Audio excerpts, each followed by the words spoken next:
환영한다고. 뭘 환영하냐, 내가 당신네 나라. 갈 마음도 없는데. 보자. 환영합니다. 얘기 들었습니다. 자유를 찾았어. 그때 한국 대사관이 혼이 차키를 딱 꺼내가지고 딱 넣어줬어야 되는데. 그래가지고 대사를 잘못 줬어. 이렇게 그분이 몇 분 찾아왔어요. 몇 번을? 몇 번을 찾아왔는데 노 대통령님 편지를 가져왔어요. 대통령. 세다. 편지가 손으로 썼어. 와서 통일을 위해서 같이 일을 하자. 편지를 받고 간다 하고 한국에 왔는데 유럽에 어느 공항에 대한항공 비행기를 탄 거예요. 우리도 대한항공 탔는데. 북한의 진짜 1%, 고위층 인사이자 북한의 최고의 실세였던 장성택과 함께 일하다가 2014년 대한민국으로 망명한 노이창 동지를 소개합니다. 장성택과의 인연 덕분에 북한에서 최고의 권력을 누리다가 장성택과의 인연 때문에 죽음의 고비를 겪다가 한국으로 망명하게 온 노희창입니다. 아유, 반갑습니다. 제가 알고 있는 것을 솔직하게 다 말씀드리겠습니다.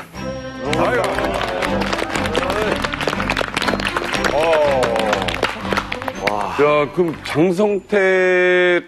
그 장성택? 우리가 아는 장성택? 와. 네. 정말 죄송합니다만 좀 질문이 좀 이게 제가 시사 프로그램 진행자가 아니기 때문에 솔직히 여쭤볼게요. 보셨어요? 장성택을? 만나셨어요? 네. 제가 대학을 다닐 때 저희 삼촌이 인민보안성 협조단 단장을 하셨습니다. 네, 그때부터 이제 그 장성택과 친구 관계가 됐는데 제가 이 삼촌네 집에 놀러 갈 때마다 이제 삼촌과 이제 그 장성택 부장이 이제 함께 식사를 하거나 이제 술을 한 자리에서 같이 할 때 이제 저도 함께 하곤 했고. 정말 죄송하지만 저희도 좀 검증을 해야 되기 때문에 왜냐면 우린 모르잖아요. 왜냐면 아라가 와서 나도 장성택 봤어요 하면 확인이 안 되기 때문에. 저는 장성택 씨에 대해 가지고 시사 프로에서 굉장히 많이 다뤘거든요. 그렇죠. 그런데 어디 보면 굉장히 북한 말 들어보면 되게 방탕한 사람이고 여러 가지 있는데 실제로 고 장성택 씨는 착한 분이셨습니까? 어떤 사람이었어요, 진짜? 네, 음악을 굉장히 좋아합니다. 네. 악기 자체를 지금 못하는 악기가 없습니다. 현악기고 이제 관악기고 못하는 악기가 없고. 그러다 보니까 삼촌이랑 친하게 지내셨고. 네. 그분이 이따글 씨 노래를 부를 때 그때 그 사람? 우리나라 하고 이제 낙하유수도. 박정희 대통령. 그 노래가 이제 당시에 민족가 운명에서 이제 이분들이 말씀한 이제 박정희 대통령을 다루는 이제 영화가 있어요. 거기서 이제 박정희 대통령이 이제 18번이라고 해가지고 아까의 장수를 위해서. 고맙소.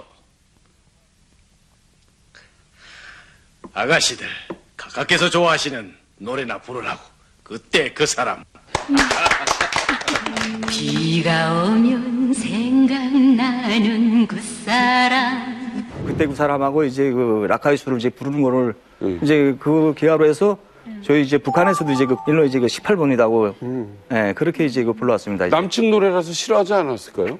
그때는 남조선 노래라고 생각하기보다 우리가 민족가 운명에서 영화를 다루면서 나온 노래이기 때문에 네, 당시에 그게 네, 그래서 이제 할 때 이제 저도 한번 좀 따라 불러봤는데 저도 좀 칭찬을 받은 적이 좀 있고요. 잘하신다고. 실제 성격은 좀 사람들한테 이렇게 살갑게 하거나 인사도 잘하거나 이런 사람이에요? 아니면은 네, 권위에 사람이 체통은 작아도 누구나 이제 만나게 되면 다 남자라고 하고 굉장히 우리파입니다. 그것도 한번 이제 우리를 맺은 사람이랑 하게 되면 내 사람이다 했으면 끝까지 책임지는 우리가 있구나. 우리가 이제 단적인 신뢰를 둔다면 이제 채령회를 줄 수 있습니다. 이제 채령회가 이제 장성택과 이제 임일전에 오래전 친분 관계를 해가지고 그렇게 이제 오다가 1997년도에 이제 중앙사라청이 일사라청을 수송지하로 이제 날라리 풍으로 지금 만들어놨다는 걸 해가지고 또 이제 막강한 권력 좀 행사하다가 이제 그런 문제를 해서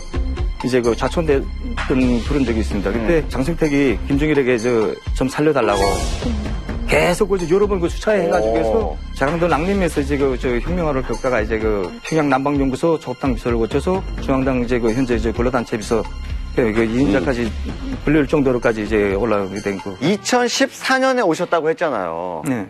북에 계셨을 때 김정은을 실제로 본 적이 있어요. 그래. 왜냐면 장성택하고도 친했으니까. 2011년에 제가 그 김정일 그 사망 때 제가 그때 당시 그 당비서로 사업했습니다. 네, 그때 금수산 기념군전에서 이제 그 장례식을 그 거행했는데 그때 제가 이제 김정은과 거리가 이제 50m에서 이제 제가 이제 급변자다. 지금 김정은과 예, 그 관계 때문에 사실 장성택 본인은 예, 좀 정말 유명을 달리했고 그 라인들도 다 힘드셨잖아요. 네. 한두 명이 아니라 뭐 몇백 명이 넘어가고 그게 밑으로 가면 몇천 명이 될 텐데 네. 그 당시 상황은 어떠셨어요? 그 장부장님하고 이제 그 3년 동안 해외에 나갔다 오라 그러면 이제 그 종료될 테니까 예. 그때 이제 봐서 이제 그 중앙당 그 행정부 본부에 이제 들어앉으라 간부 등록으로 이제 그 들어앉기로 이제 약속을 하고 제가 이제 그 러시아 이제 현지 사장으로 이제 나갔던 겁니다 이제. 그 장부장으로서는 또 이제 책임지고 이제 잘해준다는 거래 가지고 이제 우리 그 행정부 간부부장하고 대군설지도국장을 또 그 현지에 또 파견해서 저한테 네. 또 우리 그 현지에 나왔거든요. 네. 나와서 이제 우리 현지 일꾼들하고 해서 당부장 부탁이니까 네. 좀 잘해줘라. 이제 그 본부로 들어갈 사람이다. 이제 3년 있다가. 엄청난. 네. 그래 만약에 그렇게만 되지 않았다면 제가 오늘에 여기에 안 왔을 수도 있을 조건이 조금이라도 있습니다. 그러니까 그래가지고 이제 갔어요. 제가 그렇게 하다 나니까 이제 누구도 나를 그 이제 건드릴 줄 못하는 이제 그런 사람이 네. 됐던 거예요. 네. 이제 그런 대접을 받았는데 그 대접 받을 때는 정말 좋았는데 네. 그게 12월 13일에 저한테 이제 그 국가보협에서 이제 그 연락이 온 겁니다 지금. 아 테레비 봤어요? 옛날에 나한테 그 대답질도 못하던 사람인데 무슨 테레비 보냐고. 했더니 장부장 우리가 쐈어요. 사실을 이제 확인해서 이제 그 인터넷을 확인해 봤는데 정말 이게 장성택 그 사형에 대한 그 지금 처결에 대한 거 지금 나오고 그 북한 이제 TV에서 좀 방송을 좀 쐈습니다 그게. 예, 반당 반응 끌려나가는 거 뭐 이런 거예요. 네, 그걸 해서 그 보고서에 그 다음부터 이제 국가보훈부가 이제 그 어디 가도 이제 그 보고하고 다니라고. 그런 찰나에 이제 저 아는 지인으로부터 지금 연락이 온 겁니다 지금. 빨리 튀라고. 국가보훈 2명이 지금 1시간 반이면 도착한다고. 지금 라이벌도 다 지금 라인들 지금 숙청한다고. 네, 빨리 튀라는 거예요. 그래서 저는 그저 그때 그저 한국으로 가야 되가 이제 그런 생각을 하기도 전에 일단은 그저 숨어서 그다음부터 제가 러시아에서. 네, 숨어 다녔습니다. 그 숨어 다니시다가 대한민국에 오게 된 그 기간은 얼마 정도 됩니까? 그 러시아에서 석 달 살고 독일에서 2달 살고. 독일 코스에서 이렇게 오셨어요. 네, 독일 코스에서 왔어요. 그러니까 이게 지금 확실히 다르세요. 왜냐면 뭐 중국을 돌아서 뭐 어디 미얀마로 해서 이렇게 오신 것도 아니고 그 얼마나 긴장 속에 그 사실 나 이러다 죽는 거 아니야라는 공포도 느끼셨을 것 같아요.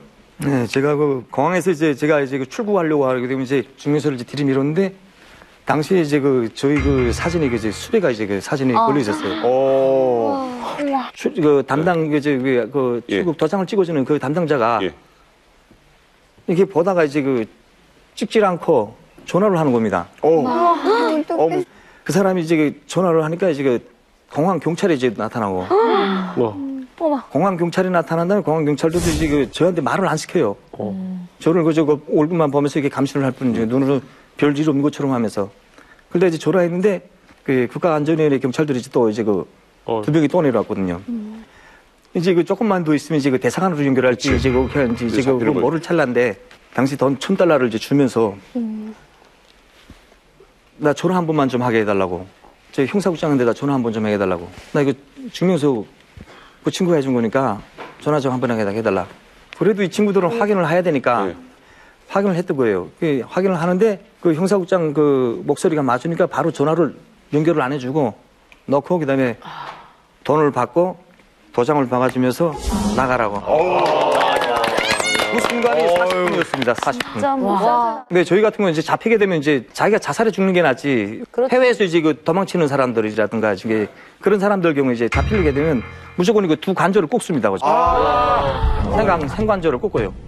생관절을 꼽고 말을 못하게 이제 그 마스크를 채우고 휠체어를 태우고 휠체어도 여기 태워서 여기 이거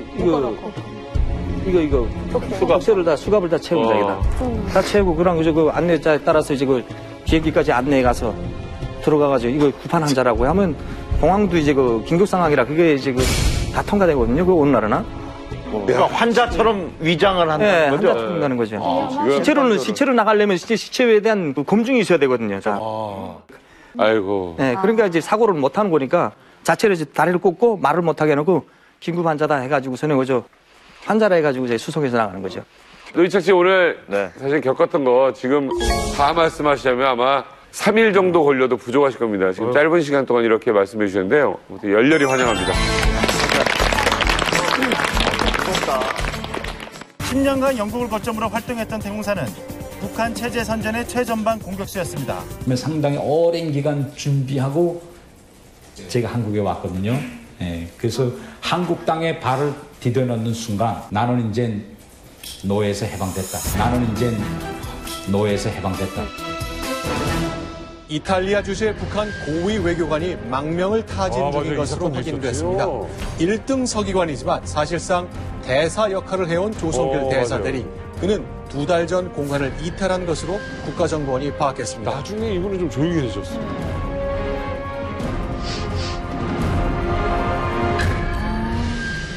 왜 이렇게 엘리트들이 아쉬울 거 없는 사람들이 이렇게 탈북을 계속할까요? 일단은 그 먼저 말씀하신 것 중에서 아쉬울 거 없다는 말은 조금 정정이 필요할 것 같습니다. 어떤 점에서?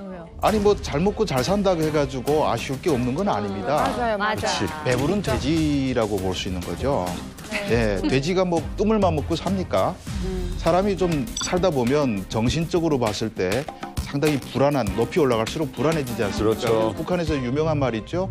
태양에 가까이 가면 타 죽고 멀어지면 얼어 죽는다는 얘기가 있지 않습니까? 그래서 대다수 많은 탈북자들이 탈북 사유가 배고파서 오는 경우, 함경도에서 많이 오잖아요. 이 사람들은 태양에서 너무 멀어서 얼어 죽기 직전에 오는 사람들이고 황장여 비서 같은 경우는 태양이 너무 가까이 있어서 타 죽게 되니까 오는 경우고. 맞네. 야, 표현이 적절하다.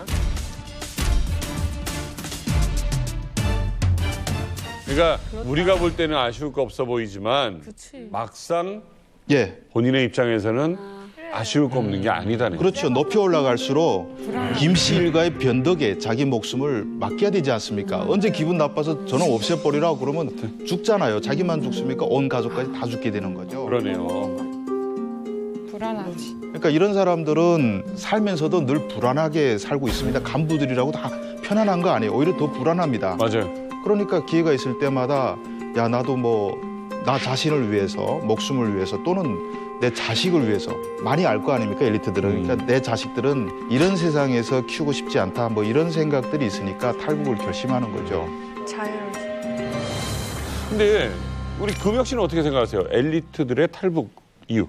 제 나이 또래 엘리트들이라고 하면 사실 뭐 엘리트라는 단어가 어울릴진 모르겠지만 보통의 유학생들이 탈북을 한 케이스가 많잖아요. 저도 그렇고 예전에 방송에 나왔던 여러 사람들의 경우를 봤을 때에는 나름 북한에서는 어느 정도 학구열이 있고 유학 나갔을 때에는 북한 체제에 대한 충성심도 있는 편이고 내가 어디 가서 공부 좀 한다라는 그런 어떤 자만심이라든가 아니면 그 자존심이 있는 상태에서 유학을 나오는데 유학을 나와서 본 현실은 기존에 지금까지 봐왔던 모든 것들과 다 반대되고 다 거짓말이라는 사실을 받아들이기가 굉장히 어렵거든요. 그렇죠. 그걸 받아들이게 되면은 정말 화가 나고 그다음부터 갈등하게 됩니다. 네네. 그러니까 유학을 하면서 느꼈던 자유라든가 그것의 편안함, 뭐 예시로 뭐 인터넷을 마음대로 쓸 수 있고 내가 원하는 곳에 여행도 갈 수 있고 자유의 중독이지. 근데 북한으로 돌아가면 이런 것들을 못한다라는 그 두려움도 있고요. 맞아. 또 거기서 이제 장담컨대 유학 나온 사람들 100%가 다 한 번씩은 그런 생각을 할 거예요.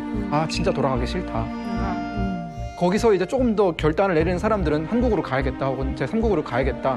이제 그렇지 못한 사람들은 가족 때문에 어쩔 수 없이 돌아가는 그런 케이스가 있는 거죠. 영상 속에 그 이탈리아 주재 조성길 대사 저분이 탈북한 이유는 뭡니까?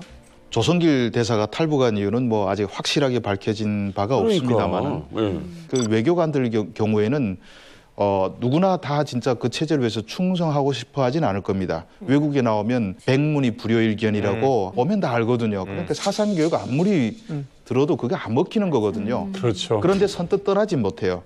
왜냐하면 보통 외국에 내보낼 때는 그 자식 같은 거 2명이면 1명은 볼모로 북한에 남겨둬요.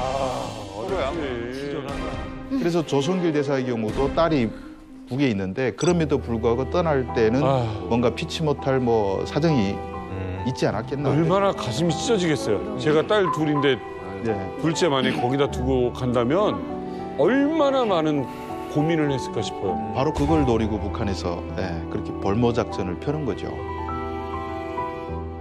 그렇다면 조성길 대사 대리처럼 외교관이 그 탈북한 사례가 또 있나요? 많죠. 예, 외교관 중에서 가장 고위층 탈북은 1997년에 장승길 주 이집트 대사. 그리고 태영호 공사님도 오셨고 현성일 그다음에 고용환 이런 분들이 오셨는데 이분들은 공개된 경우고 그렇죠, 그렇죠. 숨겨진 외교관 출신들도 꽤 있습니다. 그래서 외교관뿐만 아니라 무역 일꾼들 비롯해가지고 이분들 얘기 들어보면 참 어떤 분들은 이런 분도 있죠. 자식이 외국에서 살다가 북한에 들어가면 생활 총화해야 되지.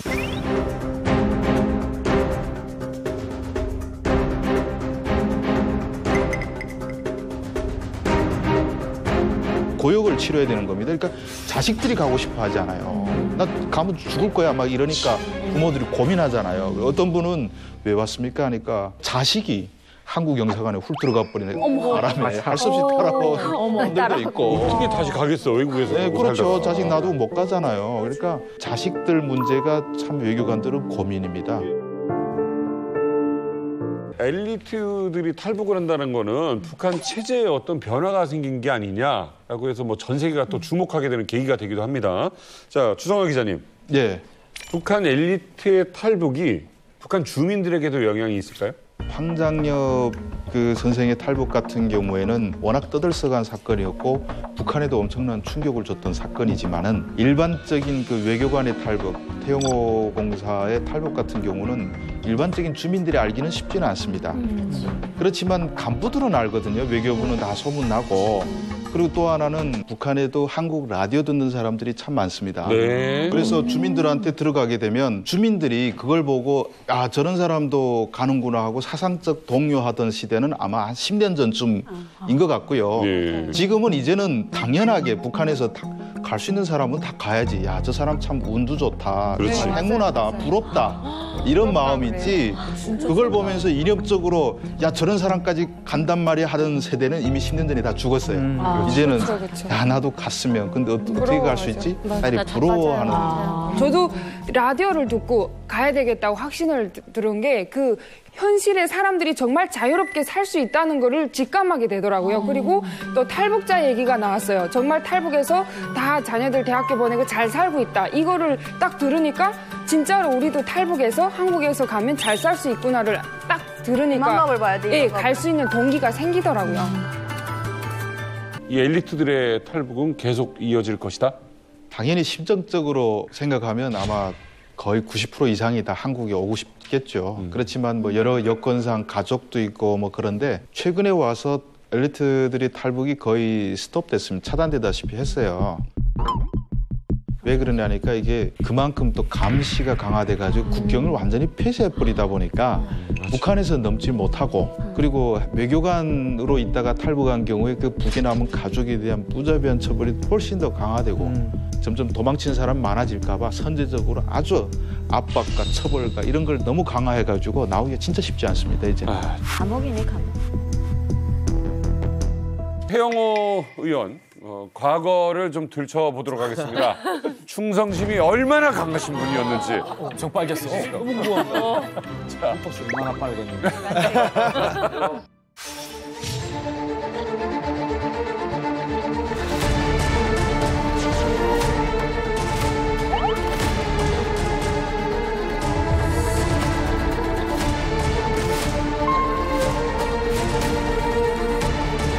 미국의 대선 적대시 정책이 완전히 근원적으로 수정되지 않은 한 6자 회담의 전망에 아무런 영향도 미치지 못할 것이라고 생각합니다. Distorted information that the DPRK government not allow the ordinary people to go out, for work or what. 와, 진짜 이런 자료가 있으시구나. 야, 근데 내용이 진짜 빨갛다. 완전 북한 사람이다. On his way back to hotel, he was surprised. Every night he see young children playing, going, without any adults looking after. And he found out that, this Pyongyang city is so safe.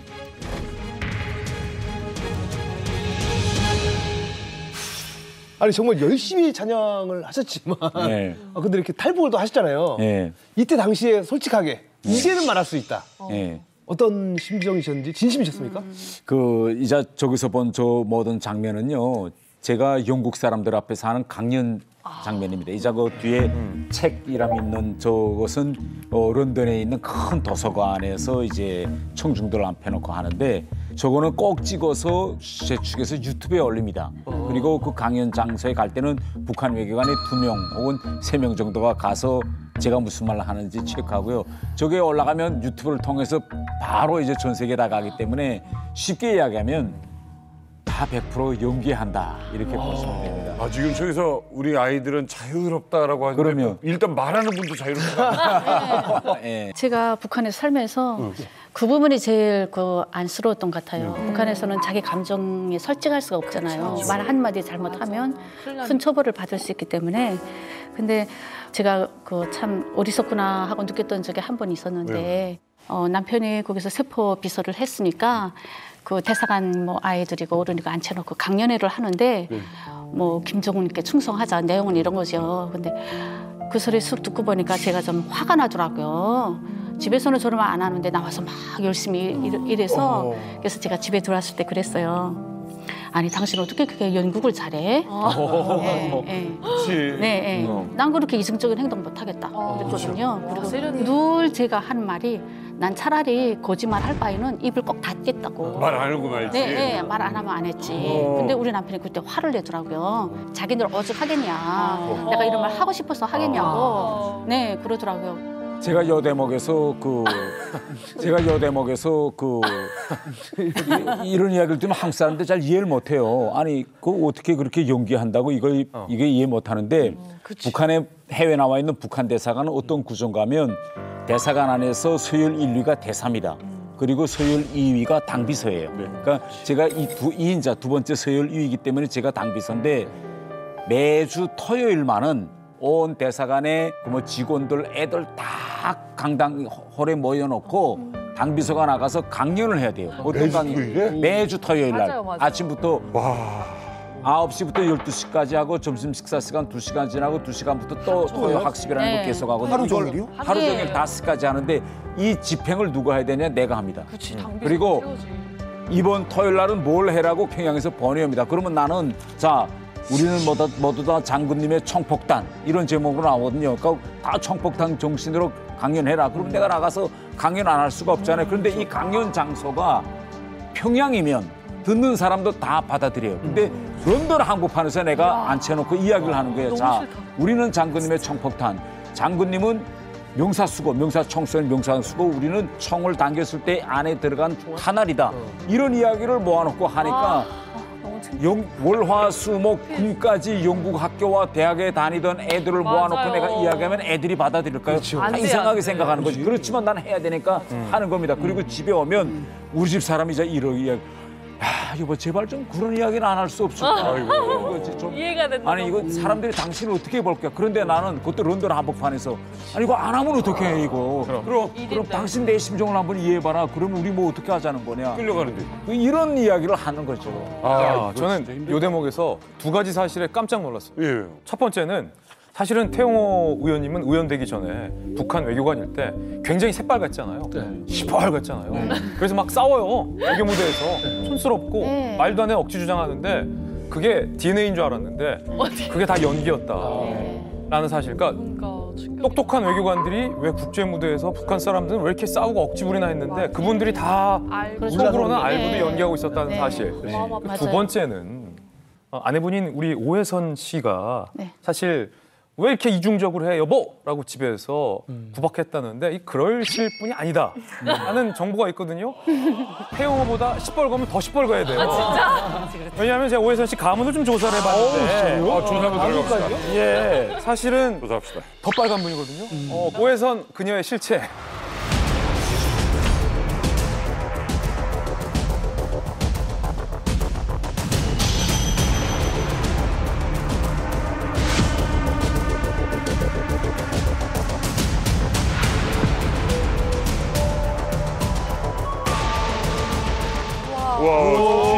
비밀성 사진이 있어.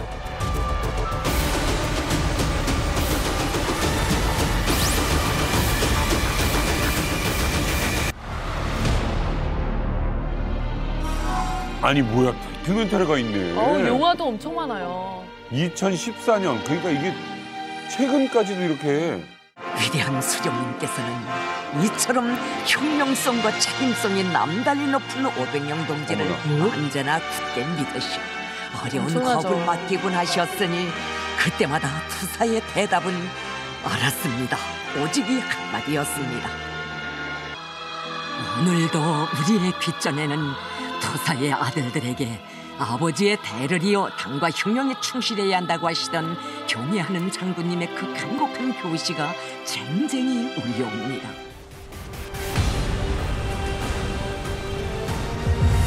오천 당숙, 오금철. 와 이거 나도 뉴스 이름 들어본 거야.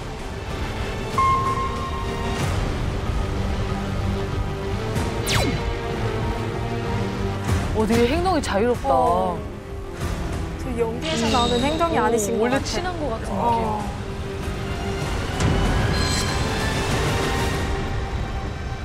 야 대단한 분이에요. 대단한 가문이고 여기서 놀라시면 안 됩니다. 그래서 오해선 씨의 이 가문을 저희가 한번 정리를 해봤습니다.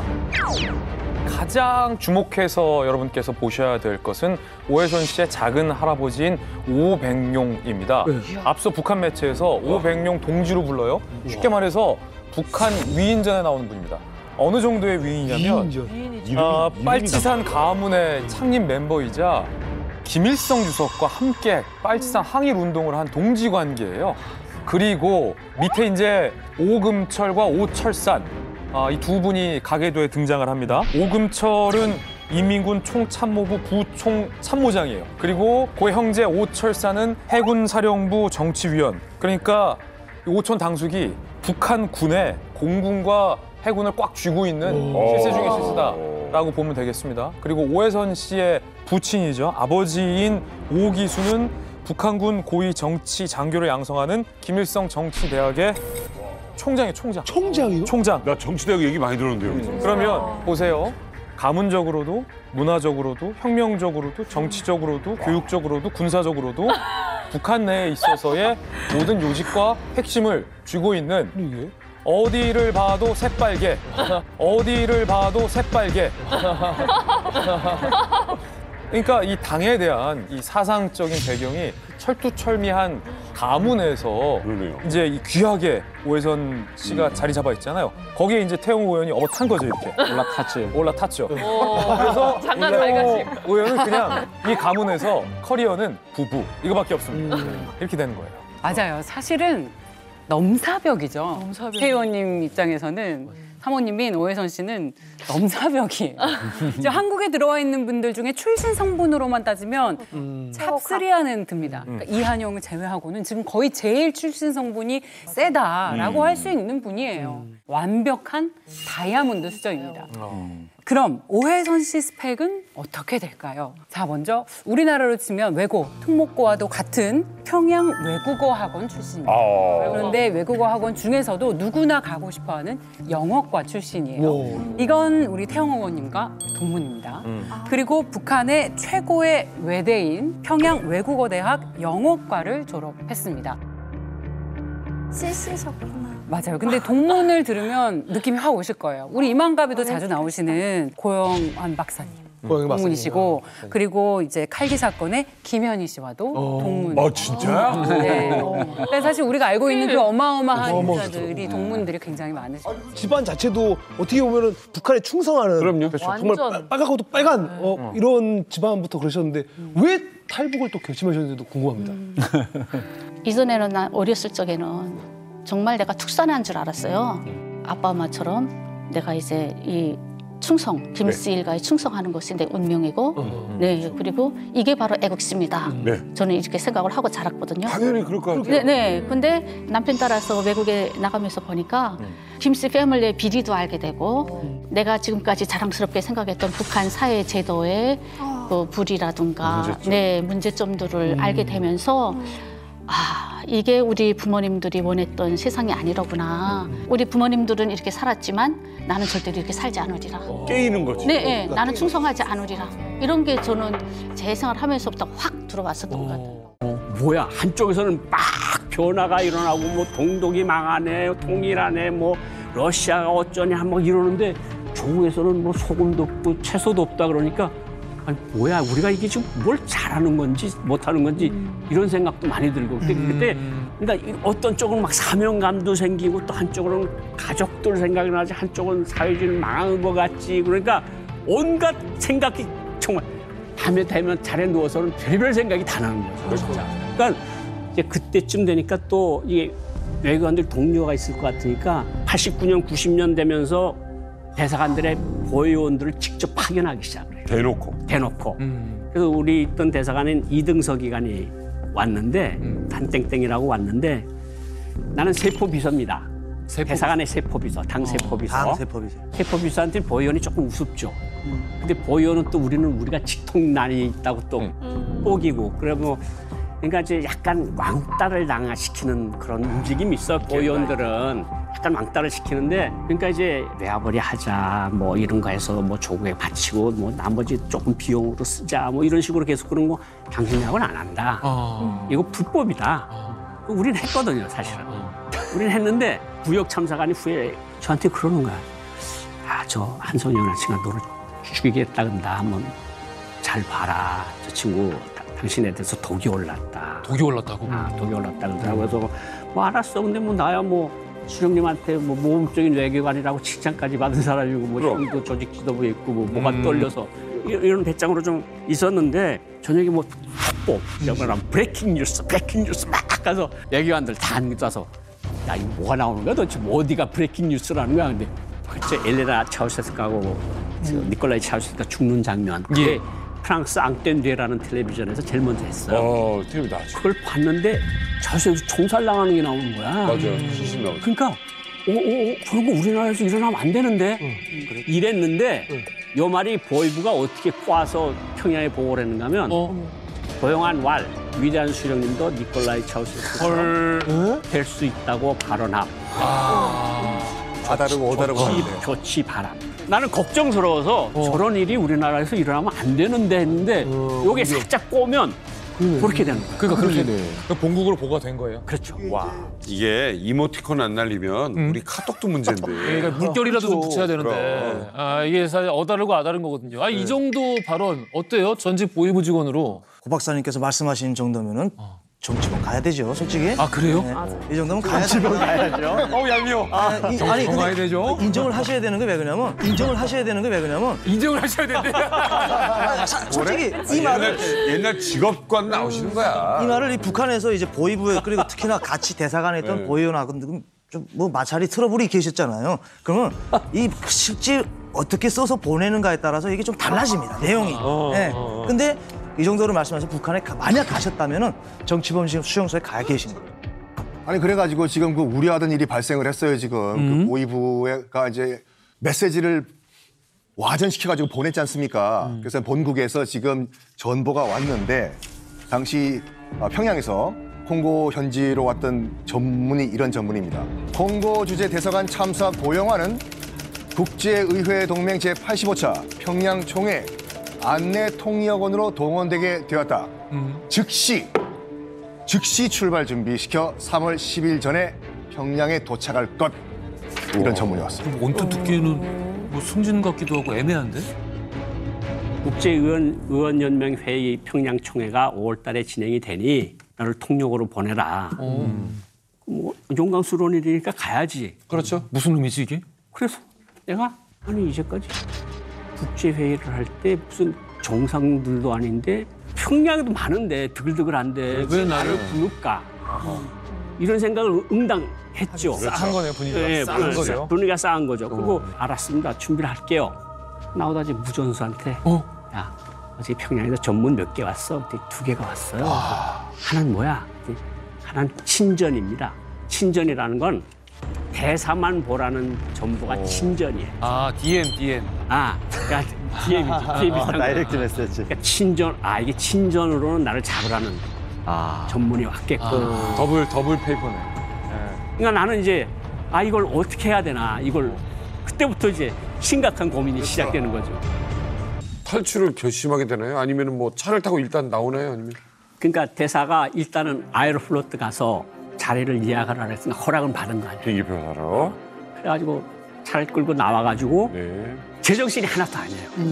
정말 어떻게 하면 좋을까? 그러니까 브라질 시내 내가 아는 대로 띵띵띵띵 돌아다니다가 결국은 뭐 그 강 옆에 큰 도로가 있는데 막 150까지 올라갔다 내려왔다 이러면서 그러다가 그냥 깨끗이 가는 게 좋겠다.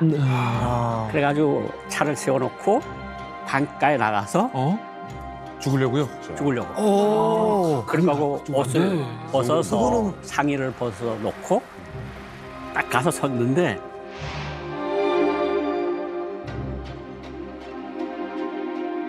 강이 너무 무서워요.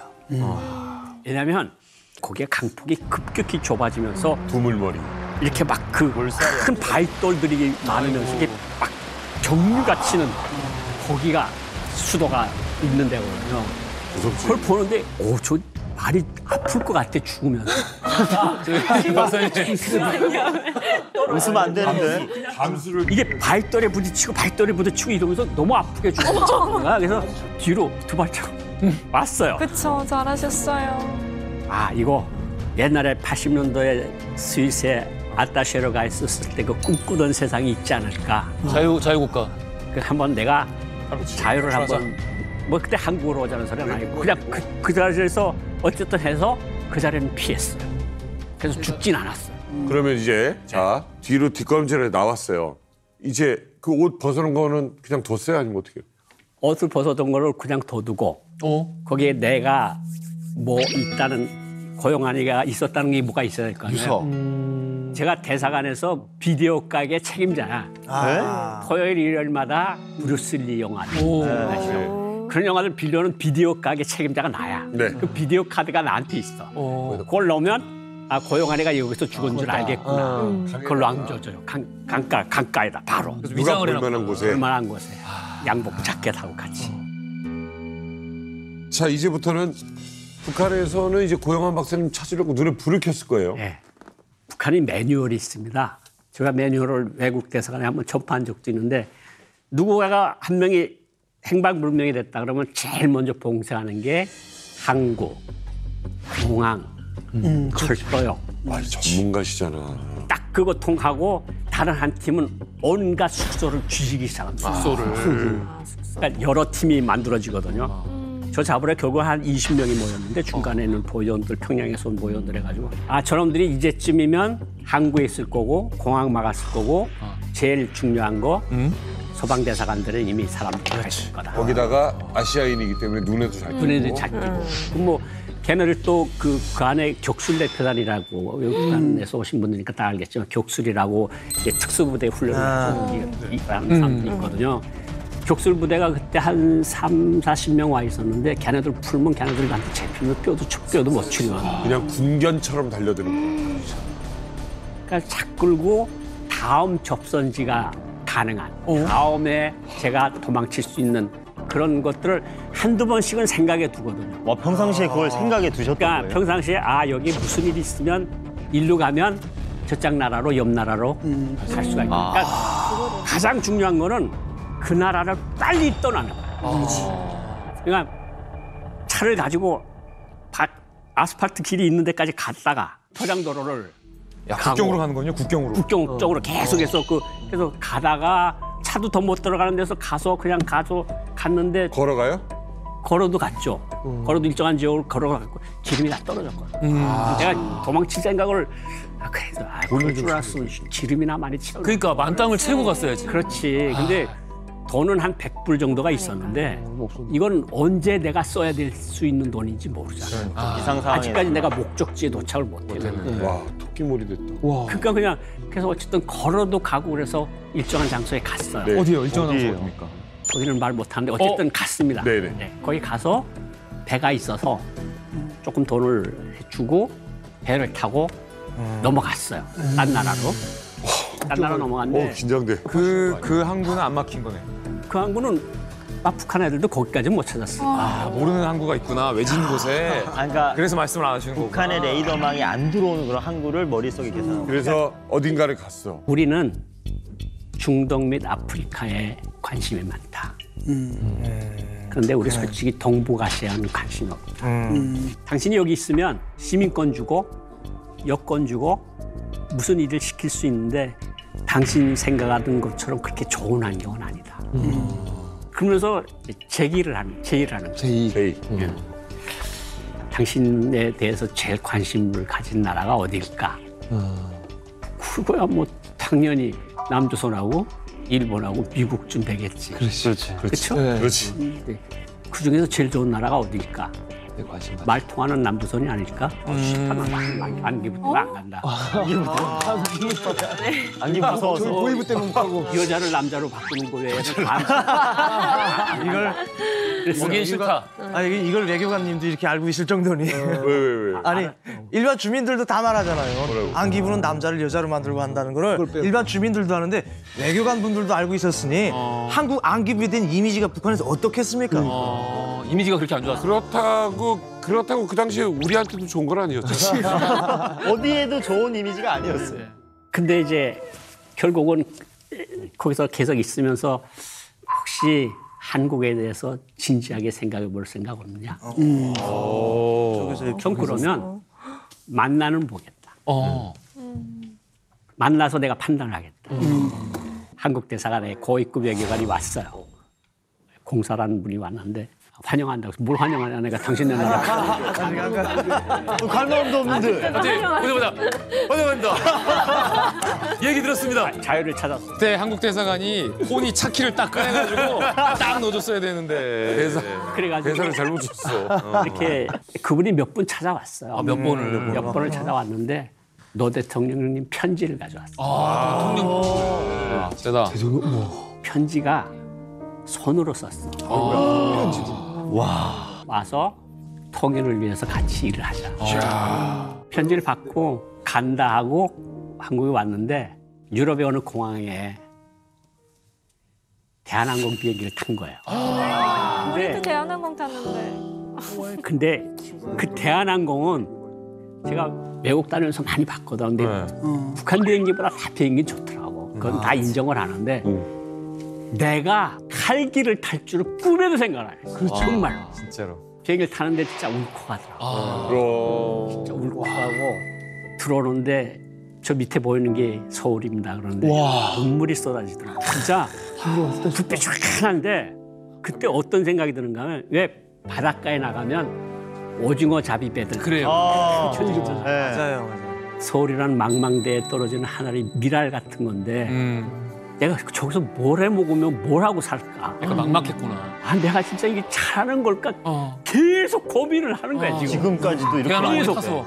나 혼자 친척도 없고 아무도 없고. 아무도 없는데 내가 뭘 하면 누구에게 정을 붙이고 살까?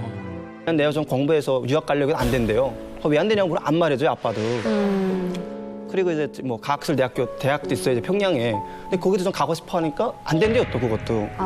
그럼 나 왜 공부시키냐? 내가 공부해서 뭐 하냐? 계속 아빠한테 그랬어요. 그러니까 아빠는 얘기를 안 하더라고요, 계속. 그러니까 말하고 싶지 않은 거겠죠. 본인도 그런 그런 제재를 받고 있다 보니까.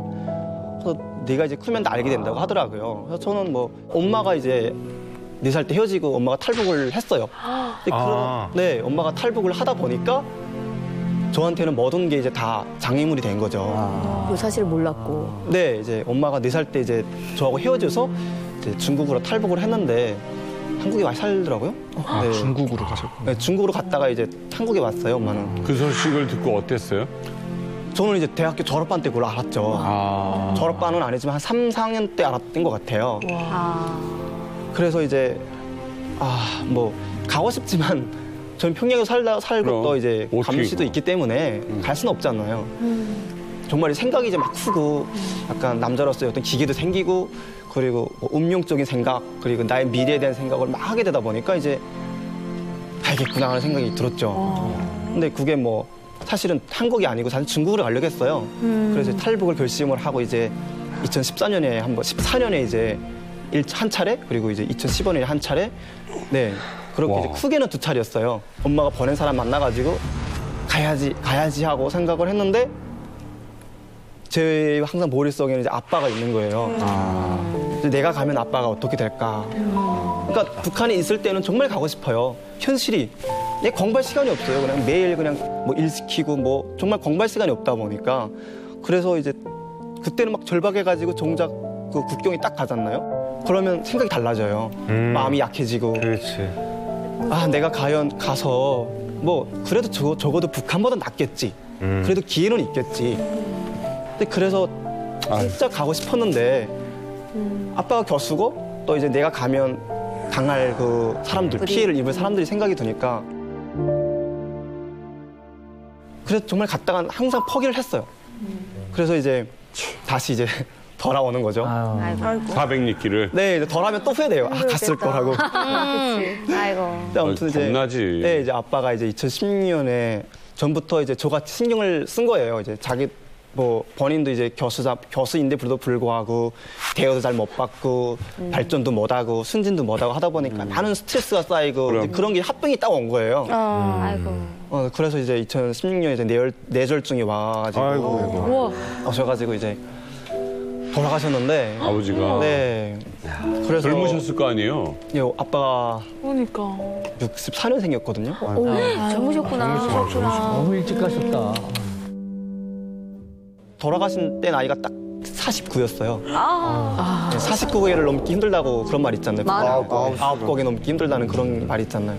딱 그 나이에 이제 돌아가셨는데 너무 안 됐다. 아버님 돌아가셨으면 이제 탈북의 생각이 더 커졌겠네요. 아니 그때는 그렇게까지 크진 않았었어요. 이제 아빠가 돌아갔기 때문에 내가 더 뛸 수 있는 그런 확률이 더 높아졌잖아요. 근데 그러다 보니까 갑자기 막 보협에서 1대1 케어가 들어오는 거예요.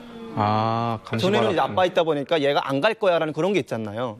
근데 이제 제가 현자가 딱 되다 보니까 보협의 전화한테 전화를 오는 거예요. 동보연이 저를 찾더니 너 가지 말라 이렇게 경고를 하더라고요. 내가 뛸 것 같다는 느낌이 있었던 것 같아요. 그러다 보니까 이제 제가 그것도 뛰기 전에 한 6개월 전에 그런 멘트를 받았어요. 저보고 가지 말라. 이제 사례를 들더라고요. 전에 이제 뛴 엄마가 뛰었는데 이제 그 아들이 가다가 잡혀가지고 인상이 박살났다 이런 얘기를 저한테 약간 그런 신뢰를 들면 저를 위협하더라고요. 그래서 저 그때는 뭐 갈 생각이 별로 없어가지고 사실 포기했었어요. 이제는 못 간다. 왜냐하면 그때 나이도 좀 있었고 그리고 또 여러 가지 어떤 생활상 때문에 이제는 뭐 못 가겠구나. 내 운명이구나. 이제 한국에서 이렇게 북한에서 사는 게 어떤 숙명적인 어떤 그런 느낌이 들더라고요. 그러다가 언제 탈북의 기회가 온 거예요? 그러다 이제 전화가 왔어요. 이제 그때 연구소 이제 들어가가지고 연구소 하다가 이제 전화 왔는데 그때는 정말 이제 탈북에 대한 생각 전혀 하고 있지 않았었어요. 근데 이제 전화 와가지고 이제 그분들이 이제 같이 오신 분들 이제 그분들이 이제 제가 이전부터 이렇게 탈북에 대한 어떤 그 우리 지역이 물망이 엄청 올랐어요. 저희 집에 대한 얘기가.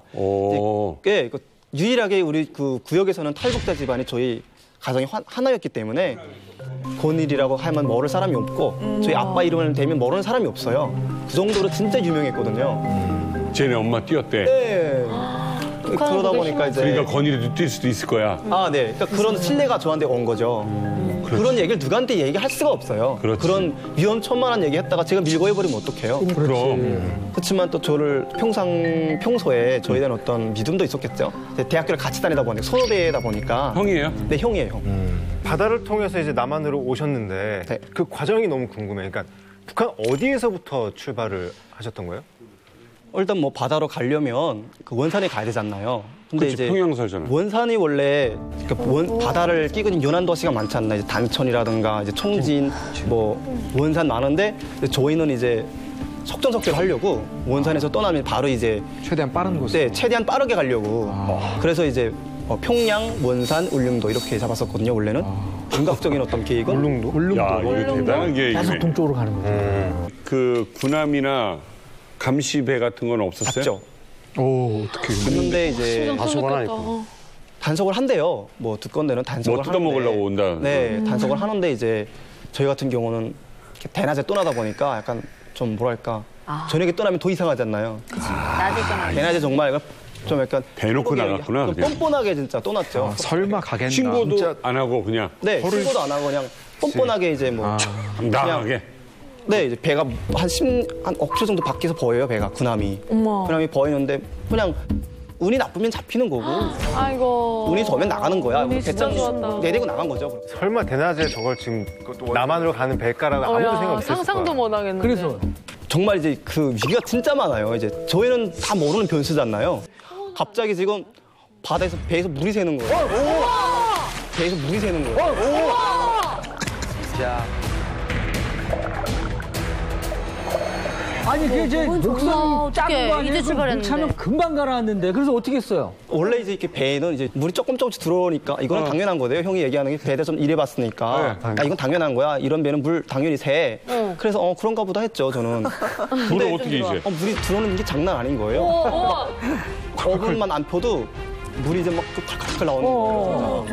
어떡해. 어떻게 해놨어? 아니 뭐야 하고 난 또 모르니까 당연한 건 줄 알았죠. 이렇게 세게 나오는가 보다. 어머, 팔 잠그고 가는 거야? 배 타고 나갈 때면 사람은 항상 물을 퍼야 되는가 보다. 저는 그렇게 당연하다고 생각하고 이렇게 했어요. 어느 배나. 근데 그러다 보니까 이제 북한 배는 이런 게 있어요. 이렇게 쩔짱 같은 이렇게 물을 퍼내는 기구가 펌프, 있어요. 펌프. 네, 펌프가 있어요. 펌프. 그렇지. 근데 그 펌프가 너무 물을 퍼내다 보니까 다 고장이 난 거예요. 어떡해. 그 정도로. 손을 봐야겠고. 그래서 야, 이제 안 되겠구나 해가지고 이제 우리가 처음에 물 셀 걸 계산 안 했잖아요. 그러다 보니까 안에 지금 선창 안에 들어가 보니까 이런 플라스틱 같은 통 같은 게 하나 있더라고요. 플라스틱 통. 그걸 이제 칼로 짜겨가지고 이제 그걸 이제 만들었죠 이제. 쓰레받기처럼 이렇게. 그렇게 만들어 온 거죠. 그 키야 키.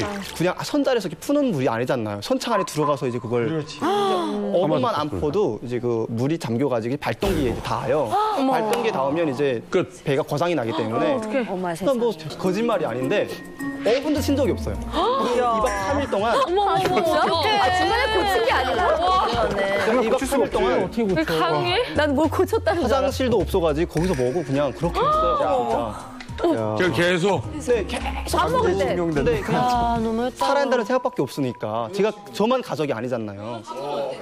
근데 또 저희 한쪽으로 이런 생각도 해봤어요. 편안히 가는 것보다는 그래도 이렇게 정신없이 일하면 가면 두렵지 않아요. 정정적이야. 네, 그러니까 이렇게 막 따라올 생각도 없었어요, 진짜. 그냥 열심히 일하다 보니까 어느새 뭐 DMZ 넘고 어느새 한국에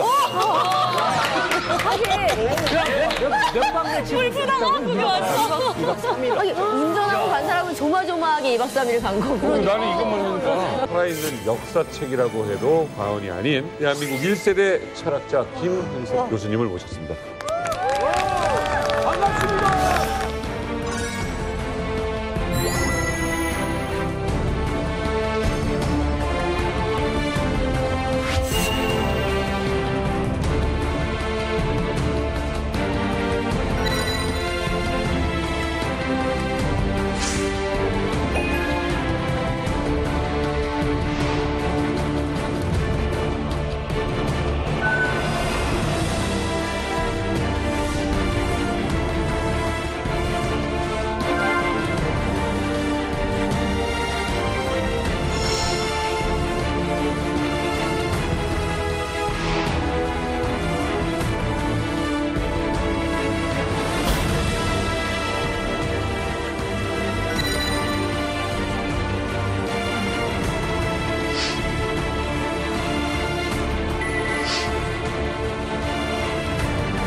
제가 겪은 얘기를 좀 하는 게 좋을지 모르겠습니다. 좋습니다.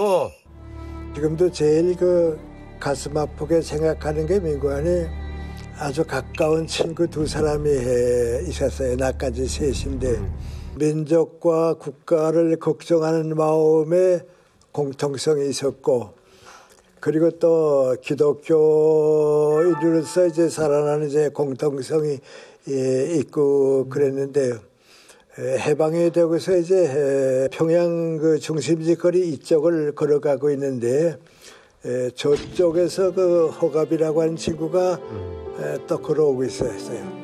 그러다가 내가 쓱 보니까 허용하느냐고 그랬더니 여기서 그래 살아 있었구나. 내 누이 동생 그때 평양에 살고 있었는데 내 누이 동생 집에 가서 우리 지나간 얘기나 좀 하자고 그 쭉 얘기를 했는데 그 얘기하는 가운데 뭐 느꼈는고 하니 나는 크리스찬으로 그대로 남아 있었는데 저 허영은 연안으로 가서 김두봉 밑에 가서 공산당원이 되어 왔어요. 그러니까 그만 그렇게 가깝던 친구가 공산당원이 되고 나는 여기 남으니까 묘하다. 그때는 그 친구가 이상해지대요. 예, 오시대 친구. 넌 강 저쪽에 살고 난 이쪽에 사는구나 말이죠. 그래 밤 깊도록 앞으로 한국이 어떻게 되냐는 얘기를 하는데 얘기를 해보면 해보듯이 자꾸 거리감이 느껴요. 그래서 우리 자주 만나진 말고 그래도 이따만큼 만나서 얘기를 교환해보자 그랬는데 이형 갈라졌고 걔는 이제 뭐 됐는 거 아니 공산당 평양시 선전부장이 됐어요. 야 제대로 한몫했다 야 진짜 간부네. 그럼 이제 그렇게 공산 세력이 자꾸 커지게 되니까 암만 북한에 있으려고 해도 있을 수 없는 사람이 누구 아니 자유로운 사상가들 교육하는 사람들 뭐 이제 이런 사람들이 거기서는 못 사니까 어쩌는 거 아니 올 수밖에 없었어요. 그래서 오셨다. 그러니까 이제 그런 사람들은 다 오니까 생각해 보세요. 쓸만한 사람, 유능한 사람은 다 빠져나오고 빠져나오지 못할 사람만 거기에 남고 그러니까 거기에 남은 사람들은 다 어떻게 됐는가. 남쪽에서 올라간 공산당원들은 다 숙청당했어요. 아이고. 토대가 안 좋다는 거죠. 이 사람들 이제 대학 다니면서 공산당 연가 이론만 가지고 있지 싸우고 그런 사람 아니거든요. 그러니까 이제 김일성 정권 밑에 있는 사람은 쓸만한 사람은 남질 않았거든요. 그러니까 이제 격차가 생기기 시작했죠. 나는 이제 공산주의가 자꾸 강해지고 그러니까 안 되겠다 싶어서 고향에 내려와서 좀 조용히 중학교를 하나 만들어가지고 우리 일대에 사는 젊은이들은 중고등학교 교육은 어쨌든 다 받도록 도와주자 야간하고 해서 도와주자 해서 교육사업에 임하고 있었는데 점점 이제 공산당에 이제 여유가 생기니까 조사하기 시작하는 거거든요. 그래서 이제 교실의 벽보를 뭘로 붙여라 뭐 이거 지시가 내려오고요. 아이고 내가 가르치는 학생들 가운데서 이제 몇 사람을 뽑아서 민주청년동맹에 민청이라고 그러죠. 민청 회원을 만들어 가지고서는 선생마다 다 조사시키고요. 그러니까 돼요.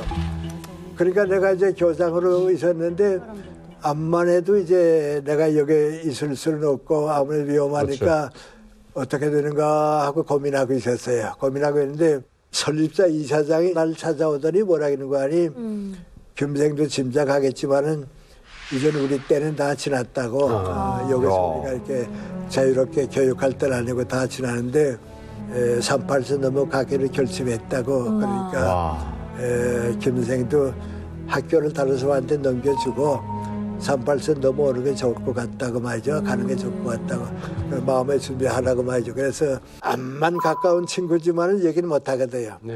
그래서 아버지 보고서 뭐라겠는 거 아니 내가 여기 좀 더 있게 되면 나도 이제 그렇게 될 가능성이 있으니까 내가 38세 넘어서 가겠다고 그러니까 너 애들 둘 다 데리고 갈 수는 없으니까 하나는 더 두고 가라 그래요. 그래서 그럼 3살 난 딸에는 아버지가 맡아봐서 키워달라고 이 다음에 다시 데려가겠다고 그리고 그 바로 이제 큰아들이 이제 태어나서 한 몇 개월밖에 안 됐거든요. 내 아내하고 이제 데리고서 이제 38세 넘을 준비를 다 했는데 이건 내 생각에 뭔가 아니 언제가 제일 좋을까 생각하니까 8.15 때가 아마 해방된 때가 제일 좋을 것 같고 육지로 가는 것보다는 바다로 가는 게 아마 좋을 것 같다. 그래서 해주로 가자. 결정하고 12시쯤 되니까 내려라 그래요. 그 내려라 그러더니 밭을 지나가지고서 뭐 갈밭을 쭉 지나가더니 그 갈밭 속에서 바닷가까지 가대요. 그래 보니까 몇 사람이 벌써 와 있어요. 그 집에서 보는 사람들이 와 있어요. 와 있는데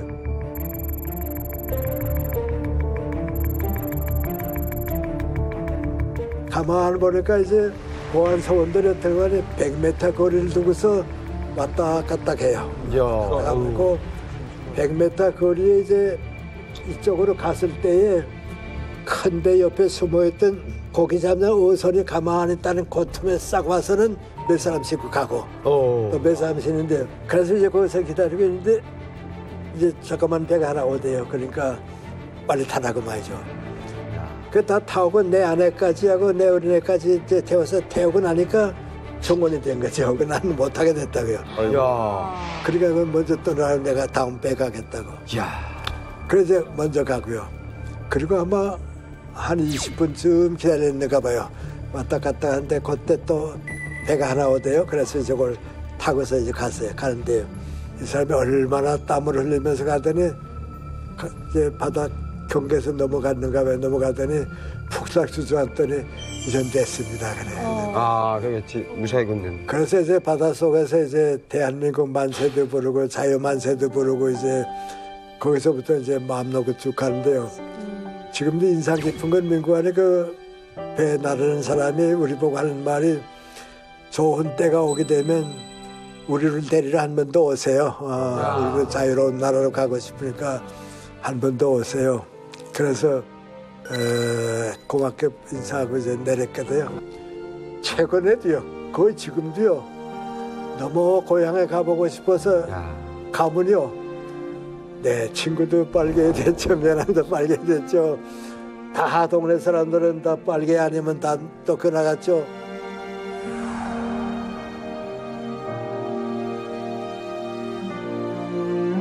그래 고향에 가도 집 찾아를 못 가요. 숨어 다니고 말이죠. 그러다가는 또 내가 이걸 어디라고 왔나 이거 큰일 났구나 말이죠. 다시 또 38선 놓느라고 애쓰다가는요. 꿈이 뭐라는 거 아니 꿈일 거다 깨자 꿈일 거다 깨자고 깨요. 맞아요. 우리가 그래요. 맞아. 똑같아.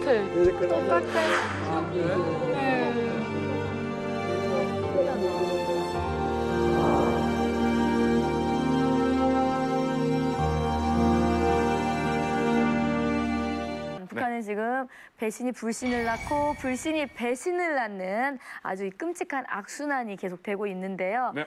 엘리트 계층에까지 뒤흔들리고 있다고 합니다. 화면 보여주세요. 우리 군으로 따지면 소장에 해당하는 북한군 장성급 인사가 김정은에게 상납할 450억 원의 거액을 들고 탈북했습니다. 날이 갈수록 심해지는 김정은의 감시 속에 압박받는 고위 간부들. 그런데 최근 거물급 엘리트가 또 탈북했다. 김정은 정권 들어 연일 쏟아지는 북한 고위층의 탈북 소식. 올해만 해도 그 수가 20명에 이른다는데 살고 싶다면 도망쳐라. 탈북 러시. 북한 엘리트 계층의 배신. 요즘 그 뉴스를 접하다 보면 그 외교관 중에 고위급 또는 뭐 아까 얘기했던 뭐 450억 원의 돈을 들고 튄 어떤 뭐 장성의 이야기 뭐 이런 이야기가 좀 들리고 있습니다. 강철원 선생님. 네. 무서워서겠죠? 그렇죠. 아무래도 이제 그 최근의 엘리트 계층들은 이제 김정일 씨보다 훨씬 더 잘 살고 있어요. 왜냐하면 이제 장사의 모든 정점을 다 관리하고 있기 때문에 돈이 엄청 많거든요. 그런데 이 김정은이 이제 경제난이 가중되다 보니까 너무 돈을 갈취하는 겁니다, 이게. 네. 그러니까 이 갈취하는 것 때문에 너무 못 견디는 측면도 있고 또 이제 국가안전보위부가 이 돈 가진 사람들을 너무 또 쪼는 겁니다. 그래서 이 사람들이 잡히게 되면 이 보위부 고문이라는 게 너무 무지막지해가지고요.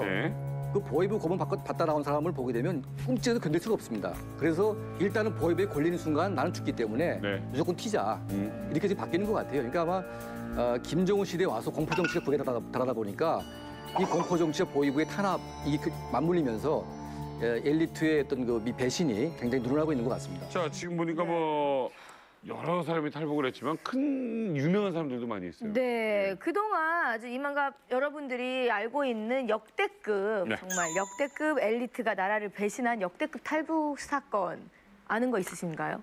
저는 그 황장엽 씨 탈북이 가장 충격적이었는데 당시 황장엽 씨 그 권위가 북한에서는 그 김정일 시대였잖아요. 김정일 바로 오른팔이고 그러니까 참모 같은 역할, 두뇌 브레인이죠. 김정은 정권의 브레인 같은 역할을 했는데 이런 사람이 그러니까 황장엽 하면 요만한 꼬마 아이도 알 정도로 굉장히 유명한 사람인데 그 사람이 탈북을 했다고 할 때 정말 저희는 충격이었던 거예요. 또 그때 또 시기가 북한이 고난의 행군을 되게 심하게 겪는 시기였는데 안 그래도 인민들이 민심이 굉장히 흉흉했었어요. 이렇게 나라에 대한 어떤 미래 같은 게 좀 이렇게 불안하고 신뢰 같은 게 좀 떨어지는 상황에서 저런 분이 탈북을 했다라고 하니까 엄청난 충격이었죠. 저런 사람도 가는데 정말 이 나라에 앞으로 미래라는 게 있을까? 계속 여기 남아 있어도 되나? 이런 막 그런 것 때문에 정말 주변 사람들이 어떤 반응이 진짜 안 좋았었어요.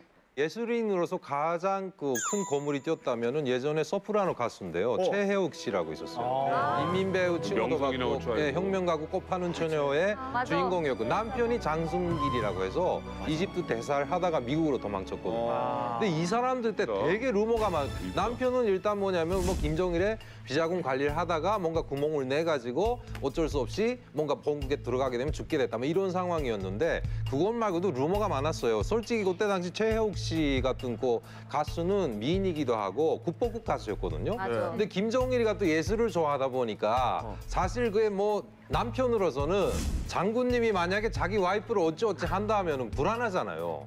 그러니까 막 그런 루머 때문에 결국은 이게 뭐 도망쳤다 뭐 여러 가지가 있었는데 지금 어디 있어요? 네? 미국에 갔죠, 미국에. 미국에 있다고요? 적극적으로 미국에 갔죠. 미국에 가서 인터뷰하고 뭐 제가 듣기에도 아마 미국에서도 그만한 대우를 받고 외교 부분에서 뭔가 상당히 많은 자료도 제공하고 있다는 이야기를 들었거든요. 그나저나 그 군 장성이 450억 들고 쳤대는데 그 큰 돈은 어디서 나는 거예요? 그러니까 보통 이제 그 지금까지 탈북한 사람들 중에서 39호실이라고 하는 소위 김정은의 비자금을 관련 부서에서 탈북하신 분들은 한 분도 없었습니다. 근데 작년만 해도 3명이 왔거든요. 근데 올해 이제 군부 개통에서 왔다고 하는데 아마 450억 정도라고 하게 되면 이제 그 무기 밀매, 이런 것들은 엄청난 큰 돈이기 때문에 이 무기 밀매를 했을 가능성이 높고요. 근데 이제 그 유엔 제재가 이제 가해지다 보니까 실명으로 할 수가 없습니다. 다 이제 가명을 하다 보니까 돈을 떼먹을 수 있는 게 굉장히 많죠. 그러다 보니까 이제 그 돈을 가지고 오는데 소위 선진국에서는 그 돈을 받을 수가 없습니다. 불법 자금이기 때문에 해수를 하거든요. 그래서 아마 대한민국 정부는 이제 북한 돈은 이제 적의 어떤 그 자금으로 보기 때문에 그거 가지고 오게 되면 다 본인에게 줍니다. 그래서 대한민국에 올 수도 있고요. 아니면 이제 러시아나 중국에서 그런 돈들을 갖다 할 수 있는데 그런 나라에 가면 굉장히 위험해지는 거죠. 그래서 아마 큰 돈을 가지신 분들은 전부 다 대한민국으로 올 수밖에 없습니다. 그 예전에 왜 북한이 이게 일명 그 슈퍼노트라고 하는 위조 지폐를 그 외국에서 이게 수익으로 전환을 하는 과정이 어떤 거냐면 각국에 있는 대사관을 이용을 하는 거예요. 그러니까 대사관에다가 뭐 평양 고추장이니 뭐이니 해가지고 위조 지폐를 대사관 외교관 라인으로 보내요. 보내가지고 그다음에 그 도착한 몇십만 불의 위조 지폐를 각 외교관들인가 거기에 직접 파견돼 있는 사람들이 가지고 카지노에 가요. $1,000, $2,000씩 가져가서 카지노에 가서 그거를 굴리는 거예요. 섞어서. 팁으로, 이 팁으로 바꿔가지고 그다음에 코인으로 바꿔서 돈 어느 정도 세탁하는 놀다가 거지. 환수를 해갖고 가는 거죠. 그래서 북한에서는 이 위조 지폐 한 장에 $100를 원가를 $40만 가져와라. 나머지 니네 갖고 $100짜리를 $50로 하든 $60로 하든 나머지 니네가 다 갖고 $40만 가져. 이런 식으로 딜을 하는 거죠. 이렇게 해서 하다 보니까 실질적으로 이게 450억 원이면은 거의 다 4천만 불이거든요. 4천만 불이라는 돈은 얼마든지 장만이 가능하고 그다음에 이거 현찰로 움직이는 게 문제인데 뭐 워낙에 대북 제재가 심하다고 하지만 솔직히 제 생각에는 이 450억 불을 가진 사람이 현재 뭐 말레이시아나 싱가포르 같은 그런 좀 약간 자유분방한 곳에 숨어 있지 않나 하는 이런 생각도 들고요. 아니 근데 450억씩 그렇게 북한에서 관리할 정도의 장성이면 김정은의 최측근이고 북한 내에서도 어떤 지위와 어떤 모든 게 지금 다 뭐 사실 남부럽지 않게 살 수 있는 거잖아요. 근데 그런 분들이 나왔다는 거는 유죄되거나 어떤 조짐이 있는 거 아닌가요? 죽을까 봐. 미래를 장담 못하는 거죠. 그러니까 지금 제재 때문에 좀 돈줄이 끊기니까 지금 이 사람으로서는 역으로 보면 이걸 가지고 들어가서 제가 한번 칭찬받냐 아니면 어차피 갔다가 뭐 이게 고위층들은 뭐 지금 간달간달하잖아요. 뭐 한쪽은 뭐 지옥이다 한쪽이 천국이니까 어차피 자기를 위해서 도망쳤을 수도 있고 아니면 내가 위해 장성이라고 하면은 돈을 다루는 장수라면 25천국이라고 해서 군수동원 천국이라는 게 있어요.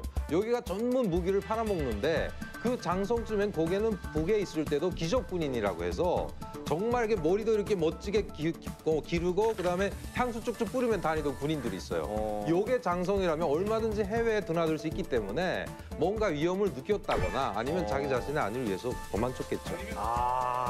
북한에서 그 엘리트 계층이 탈북하면은 그 남은 가족분들은 어떻게 되는 거예요? 그 일단은 지금 상황을 보겠죠. 만약에 이게 450억이 사실이라면은 그 가족은 당연히 이게 450억을 환수할 수 있는 그런 일종의 인질로도 쓸 수 있겠고요. 그렇지 않으면 일단 고통은 줄 겁니다. 예전에 그 욕도산이가 있었잖아요. 욕도산이 딸이 그 일본에 가서 역도산을 만난 적이 있었어요. 네네. 네, 그때는 뭐냐면은 도쿄 올림픽인가 뭔가 가는데 북한 선수단 결국은 딸을 데려가는 조건에서 역도산이가 북한 선수단에 그때 숙식을 다 됐잖아요. 네. 그래갖고 감격적인 그런 상봉을 했는데 이번에 450억도 만약에 가족들을 갖다 가둬놓고 고통을 줘요.